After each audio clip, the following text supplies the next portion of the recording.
Hi, everybody, and welcome to the first quarterly investor call of 2022. This call is being recorded and will be available for replay by visiting www.okeefestevens.com and clicking on the Resources tab and then clicking on Quarterly Investor Call. If you have any questions for our team during the call, you can submit them in the questions or chat box.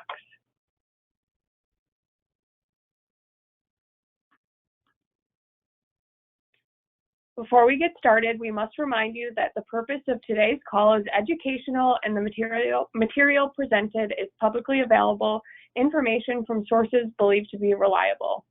The information in this presentation may change at any time and without notice. Furthermore, this presentation is not intended to provide specific advice or recommendations to any individual's personal circumstances. You should consult with your accountant, attorney, or financial advisor based on your own individual situation. This call will be available for replay on the O'Keefe Stevens Advisory website located under the Resources tab. Please contact us if you would like a link to the recording of this or any previous calls. All right, thanks, Carly. Good afternoon, and thank you for joining us on the first quarter call for 2022. I'll be discussing what's going on in the markets and economy on our call today, along with some general principles that are reinforced in the first quarter newsletter. Peter then will spend some time on our investment process and discuss our ownership of investment holding companies in the portfolio. And finally, we'll address your questions at the end of the call. You can type your questions into the chat box at any time during our remarks, and we'll address the questions in the order that they are received. So this year is pretty much a tale of two markets is the best way to describe the past several years of the S&P 500. Last year, the index saw returns of 28.71%, but many people ask, how come it doesn't necessarily feel like a banner year? Aside from the pandemic, the answer lies in the makeup of the index. Currently, 7 stocks make up almost a third of the index's total valuation. Those stocks include Microsoft, Apple, Google, Amazon, Tesla, Meta, which was formerly Facebook, and the one many of you I'm sure love, NVIDIA. These companies are found in two sectors, communication and information technology. That currently comprise about half of the entire index right now. This graphic you see also shows a visual representation of the total S&P index, which each one of those boxes representing a share of that company has in relation to the index. So the larger the box, the larger the market capitalization or share of the total value of the S&P index. The smaller box, the smaller the market capitalization relative to the index. Because of this historic concentration of these mega cap companies, their strong results have buoyed the overall market returns. Similarly, if these 7 companies were to contract, the index would be impacted a great deal. And as you can see in this next chart, this is the S&P 500 index from 2021 with a section from September to October that I've highlighted. The short decline in that time frame shows a 4.95% drop in the overall index. More importantly is what this doesn't show, that 88% of that index, or 440 companies out of 500, had declines of 10% or more in that same period. The reason the overall index did not suffer the same drop is because of its high concentration in few mega-sized companies. Since the financial crisis of 2007 to 2009, the Federal Reserve has kept rates at historically low levels, consistently increase the money supply, all while keeping inflation at bay around their 2% target. These conditions are prime to help growth-oriented companies share prices climb as investors and investment managers look for higher returns. Due to these circumstances, companies' valuations in these sectors have ballooned over the past decade. Looking at today's environment, we're likely to see rate hikes next year, potentially 3, and the highest inflation in 40 years. While the past decade has had a Goldilocks environment for these high-flying tech names, the future looks prime for the other companies who have strong earnings and balance sheets, along with dividend payers and dividend growers to have their time in the sun. So while 2021 had a divergence with large tech companies leading the way, over the next few years, we may see that those same companies who led the way to begin start to drag down the index, while the other 88% of the index continues to grow and potentially leads the way for the next decade. Time will tell. So in general, we think most likely in the coming year, number one, the lethality of the virus will continue to wane. The world economy will continue to reopen. Corporate earnings continue to advance. The Federal Reserve begins draining excess liquidity from the banking system, which some result in increase in interest rates. Inflation subsides somewhat, and barring any other exogenous variable, which we can never really do, equity values continue to advance, though at something less and probably a lot less than the blazing pace at which they've been soaring since the market lows of March of 2020. Please don't mistake this for a forecast. All we said now and say again is that the outcomes seem to us more likely than not. It's always important to stay plan focused and continue to maintain the behaviors and disciplines we established when we put your financial plans in place. With that, I'll turn it over to Peter.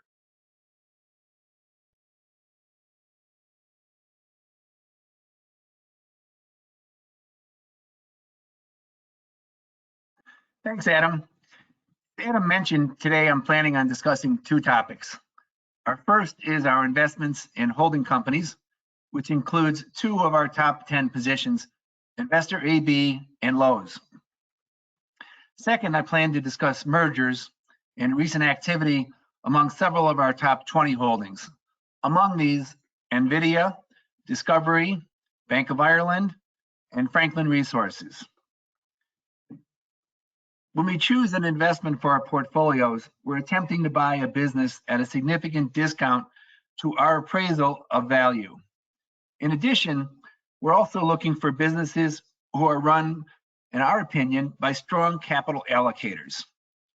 So before I begin my discussion on the two topics, let's visit the concept of capital allocation, which is important for both investments in our holding companies as well as in mergers.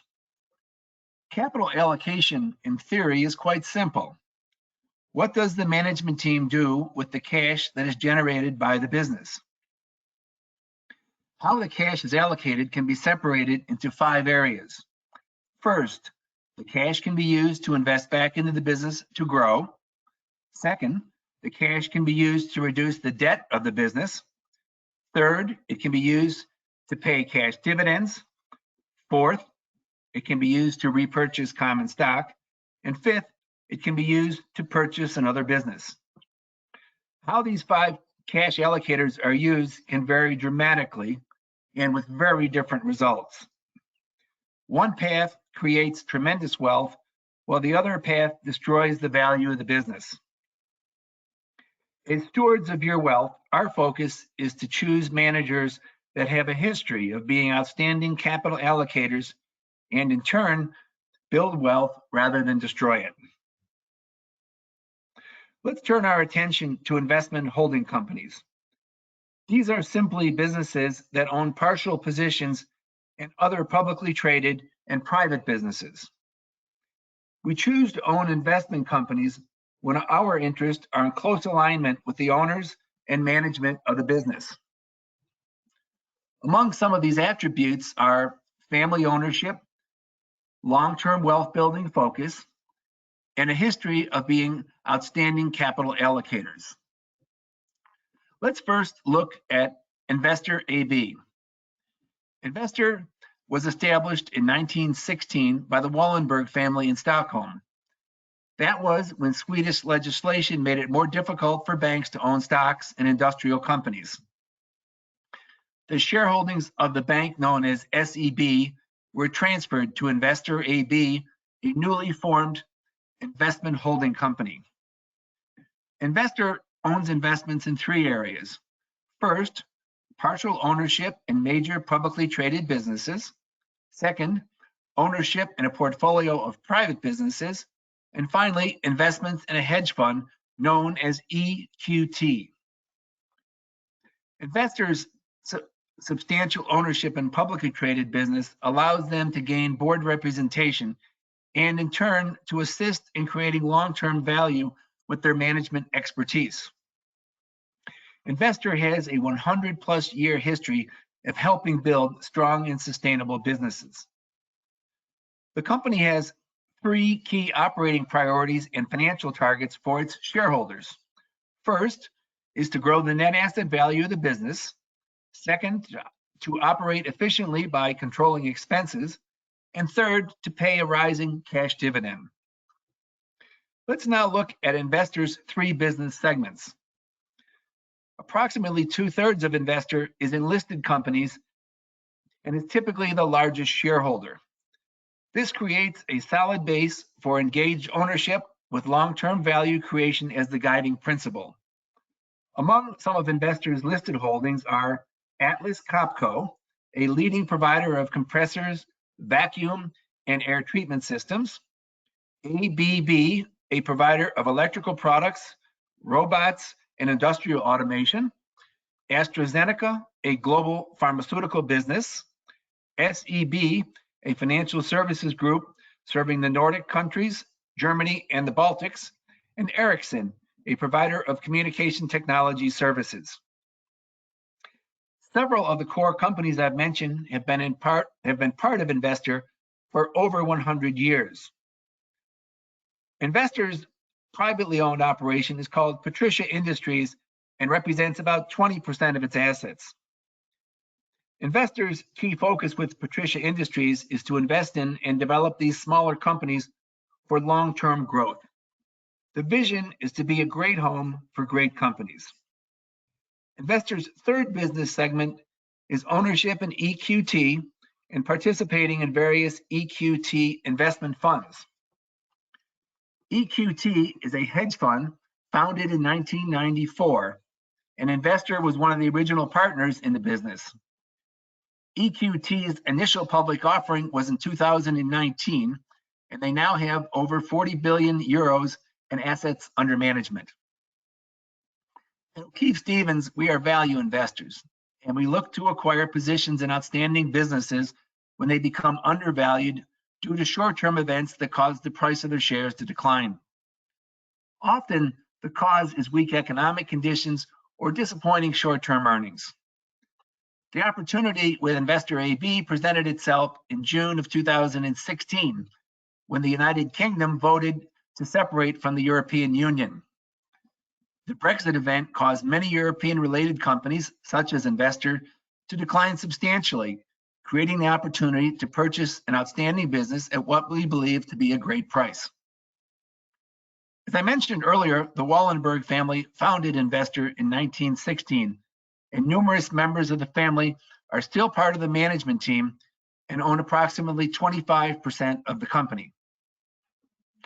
Since our original investment in Investor, they have been outstanding stewards of our clients' wealth by increasing the net asset value and growing the cash dividends. Investor AB shares were split 4-for-1 in May of last year. Next, I would like to discuss Lowe's. Lowe's Corporation is a diversified company with interest in insurance, energy, hospitality, and packaging industries. Lowe's has significant management and ownership with the Tisch family dating back over 60 years. Lowe's has significant ownership in one publicly traded company, CNA, and several other privately owned businesses. CNA was founded in 1897 and has been headquartered in Chicago since 1900. They provide business insurance protection to more than 1 million businesses and professionals. Among Lowe's privately owned businesses are Boardwalk Pipeline, a transporter and storage business for producers of natural gas. Boardwalk Pipelines require significant upfront investments, making it vulnerable to volatile energy prices. To counter the financial effects, Boardwalk has numerous long-term fixed-fee contracts that help stabilize the cash flows of the business. The next privately owned business is Loews Hotels, which owns and/or operates 27 hotels and resorts across the United States and Canada. The hotels are located in major city centers and resort destinations such as Orlando. Naturally, the issues arising from COVID-19 pandemic have had a negative impact on this outstanding business. Atrium Packaging is Loews' final privately owned business. Atrium is a leading package provider to the pharmaceutical, household, industrial, and beverage segments of our economy. Loews' 89% ownership of CNA represents a significant portion of its net asset value. CNA's cash dividends and special dividends to Loews has generated substantial cash over the past 10 years, giving the Tisch family significant cash to allocate. Chief among the capital allocation choices has been to repurchase Loews common stock at a discount to net asset value. Over the past 10 years, Loews outstanding shares have been reduced from 415 million to 269 million, a 35% decline. These share repurchases have been a major driver in the increase in Loews' net asset value. As I mentioned earlier, we attempt to purchase shares in a business when events have driven down the price of the common stock. Originally, we purchased Loews in 2015 when energy prices declined, and we added to our position in 2020 when the COVID-19 pandemic caused Loews shares to become mispriced due to its ownership in hotel assets. Now I'd like to talk about mergers. Another area of capital allocation is mergers, and this can be an outstanding use of cash or a destroyer of capital when used improperly. A merger is simply the pooling together of two companies' assets in hopes that they are more productive together than as standalone businesses. A concept of importance with mergers is synergies, or the idea of 2 + 2 = 5. I believe mergers are most effective when they become extensions of the acquiring business's product lines. Conversely, mergers are least effective when the acquiring company overpays for the value received. During the past several years, many of our holdings have become stronger businesses by merging. Let's discuss some of these transactions. NVDA. In March of 2019, NVDA announced plans to acquire Mellanox Technologies for $6.9 billion in cash. The merger united two of the world's leading companies in high performance and data center computing. I view this as a wonderful example of two businesses merging complementary product lines to improve their competitive position in rapidly growing technology. Since the deal was completed in April of 2020, NVIDIA's revenues in its data center segment have grown from $1.1 billion in the first quarter of 2020 to $2.9 billion in the third quarter of 2021. Assuming that Mellanox shareholders use their cash from the merger to purchase NVIDIA stock, I'm sure they would be very happy with their decision. Discovery. Shortly after we reestablished our position in Discovery in April of last year, a transformational combination of AT&T's Warner Media assets and Discovery was announced in May. The deal will accelerate both companies' direct-to-consumer streaming services for their global customers. In late December, the European Commission approved the proposed merger, and assuming that US regulators do likewise, the merger should be completed around mid-year. I believe the merger will be a wonderful complement to Discovery's businesses and will allow AT&T to refocus on its strengths in telecommunications. The significant amount of debt on Discovery's balance sheet is a concern of mine. It was also a concern of mine in 2018 when Discovery merged with Scripps Networks. However, my concerns were quickly eliminated as Discovery aggressively reduced its debt with a strong free cash flow from the operations.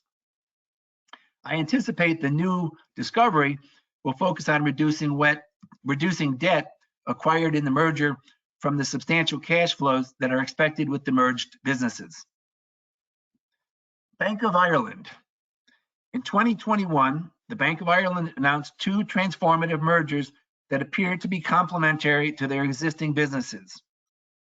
In April, the bank entered into a moratorium of understanding to acquire substantially all of KBC Bank's performing loan assets and liabilities in Ireland. This acquisition is compelling as the Irish banking system is being reduced from 5 major banks to 3. That is due to the fact that Ulster Bank's operations are being merged between Allied Irish Banks and Permanent Bank. In July, it was announced that Ireland's leading wealth and capital markets provider, Davy, was being acquired by the Bank of Ireland. While these mergers are not complete, they appear to offer significant value to the Bank of Ireland's shareholders. Franklin Resources. In February of 2020, Franklin Resources announced plans to acquire Legg Mason for $4.5 billion in cash. Upon the completion, it would create one of the world's largest asset managers with approximately 1.5 trillion in assets under management. I believed the transaction would create wealth in numerous areas, but mostly through the elimination of redundant expenses. Over the past year and a half, many cost-saving efforts have been implemented and are providing significant shareholder value. We are delighted with the many mergers that have taken place in our portfolio of companies and are looking forward to the wealth that will be created with the effective use of this capital allocation tool. Carly?